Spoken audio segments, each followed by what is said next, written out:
दोस्तों, दुनिया में आज जिस देश के पास एआई और चिप बनाने की ताकत होगी, वही आने वाले समय का असली सुपर पावर कहलाएगा। और अब भारत ने इसी गेम में बहुत बड़ा दांव खेल दिया है। भारत और नीदरलैंड के बीच हुई नई डील ने चीन की टेंशन बढ़ा दी है, क्योंकि जिस टेक्नोलॉजी तक पहुंचना दुनिया के कई देशों के लिए सपना है, अब वही टेक्नोलॉजी भारत के करीब आती दिखाई दे रही है। लेकिन सवाल ये है, आखिर इस डील में ऐसा क्या है? नीदरलैंड भारत को क्या देने वाला है और चीन आखिर परेशान क्यों दिखाई दे रहा है? आज की इस वीडियो में हम पूरी कहानी आसान भाषा में समझेंगे और जानेंगे कि ये डील भारत को एआई और चिप इंडस्ट्री का नया किंग बना सकती है। दोस्तों, आज आपके पास मोबाइल से लेकर car, missile, laptop, TV, drone और एआई तक सब कुछ चिप्स पर चलता है। अगर चिप्स नहीं तो टेक्नोलॉजी बंद है। यही वजह है कि पूरी दुनिया में सेमीकंडक्टर को नया तेल कहा जा रहा है। अमेरिका, चीन, जापान, ताइवान सभी देश इस समय चिप्स की रेस में लगे हुए हैं। लेकिन सबसे बड़ा झटका तब लगा जब कोरोना के बाद पूरी दुनिया में चिप्स की भारी कमी हो गई। कार फैक्ट्रियां बंद होने लगी, इलेक्ट्रॉनिक्स महंगे हो गए और देशों को समझ आया कि अगर चिप्स पर दूसरे देशों पर निर्भर रहे तो भविष्य खतरे में पड़ सकता है। यहीं से भारत ने फैसला लिया कि अब सिर्फ मोबाइल असेंबलिंग नहीं होगी, बल्कि खुद की चिप इंडस्ट्री भी बनानी है। अब भारत के लिए नीदरलैंड क्यों ही इतना खास है? अब यहाँ समझिए असली गेम। नीदरलैंड कोई बहुत बड़ा देश नहीं है, लेकिन चिप टेक्नोलॉजी में उसकी ताकत बेहद खतरनाक मानी जाती है।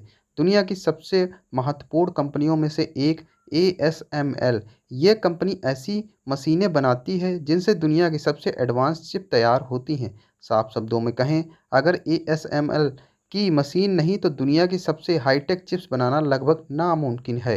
अमेरिका भी इस कंपनी पर काफ़ी निर्भर है। अगर बात करें भारत को नीदरलैंड से टेक्नोलॉजी, रिसर्च, सप्लाई चेन और एआई सेक्टर में सहयोग मिलता है अगर, तो भारत सीधे दुनिया की हाईटेक रेस में एंट्री कर सकता है। इस डील से भारत को कई बड़े फायदे हो सकते हैं। पहला फायदा, भारत में चिप मैन्युफैक्चरिंग तेजी से बढ़ सकती है। सरकार पहले ही सेमीकंडक्टर मिशन पर अरबों रुपए खर्च कर रही है। गुजरात और कई राज्यों में नई फैक्ट्रियां लगाने की तैयारी चल रही है। दूसरा फायदा, एआई सेक्टर में भारत की ताकत बढ़ेगी। एआई को चलाने के लिए सुपर फास्ट चिप चाहिए होती हैं। अगर भारत खुद की सप्लाई चेन मजबूत कर लेता है तो आने वाले समय में भारतीय एआई कंपनियां दुनिया में बड़ा नाम बना सकती हैं। तीसरा फायदा, लाखों नौकरियां। चिप इंडस्ट्री सिर्फ फैक्ट्री नहीं बनाती, बल्कि इंजीनियर, रिसर्चर, डिजाइनर और टेक एक्सपर्ट की पूरी नई दुनिया तैयार करती है। और चौथा सबसे बड़ा फायदा, भारत की विदेशी देशों पर निर्भरता कम होगी। आज भारत ज़्यादातर चिप्स बाहर से खरीदता है, लेकिन अगर देश में ही उत्पादन बढ़ा तो भारत टेक्नोलॉजी के मामले में ज़्यादा आत्मनिर्भर बन जाएगा। अब आखिर चीन क्यों परेशान दिख रहा है? अब आते हैं असली दिलचस्प मुद्दे पे। चीन क्यों परेशान है? दरअसल अमेरिका पहले ही चीन पर एडवांस चिप टेक्नोलॉजी को लेकर कई प्रतिबंध लगा चुका है। खासकर ASML जैसी कंपनियों की हाईटेक मशीनें चीन तक आसानी से नहीं पहुंच पा रही हैं। ऐसे में अगर भारत को पश्चिमी देशों और नीदरलैंड का मजबूत सहयोग मिलने लगा है, तो भारत एशिया में चीन का बड़ा टेक्नोलॉजी प्रतिद्वंदी बन सकता है। दूसरी बात, दुनिया की बड़ी कंपनियां अब सिर्फ चीन पर निर्भर नहीं रहना चाहती। वे चाइना प्लस वन रणनीति अपना रही, यानी चीन के अलावा दूसरा बड़ा विकल्प ढूंढ रही हैं।